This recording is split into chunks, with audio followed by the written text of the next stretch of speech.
গোটাই খুশি। যে বাস ভাড়া লাগবে না, আসা যাওয়া মানুষের ঘরের মা বাবার টেনশনটা দূর হবে। মোটরসাইকেলে আগে যেতে হবে, টেনশন থাকতে হবে, এখন বাসে যাচ্ছে, ভাড়া লাগছে নাই, খুব সুবিধা।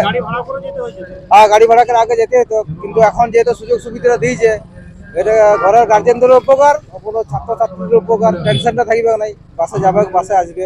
হাওড়া জেলায় আমাদের যতগুলো বাস চলে সারা জেলাতে মোটামুটি ধরুন 650 একটু কম বেশি বাস চলে আর কি। তো এই পরীক্ষার দিনগুলোতে, মাধ্যমিক ও উচ্চ মাধ্যমিক পরীক্ষার দিনগুলোতে প্রত্যেক ছাত্রছাত্রী পরীক্ষা কেন্দ্রগুলিতে যাতায়াত করার জন্য, হ্যাঁ, তাদের কোনো ভাড়া বাসে কিন্তু দিতে হবে না। আমরা এই যে এই সুযোগ সুবিধাটা ছাত্রছাত্রীদের কথা মাথায় রেখে আমরা এটা চালু করেছি, এবং এটা গত বছরও করেছিলাম, গত বছরের মতো এবছরও কিন্তু এটা আমরা চালু রেখেছি।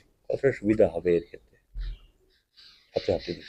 দেখুন, সুবিধা বলতে কি, মানে অর্থনৈতিক সুবিধাটা কথা আমরা চিন্তা ভাবনা না করে আমরা একটা ওদের পাশে দাঁড়িয়েছি, আমাদের পক্ষে যতটুকু সহযোগিতা করার এই ক্ষেত্রে সেটুকু আমরা করার চেষ্টা করেছি আর কি।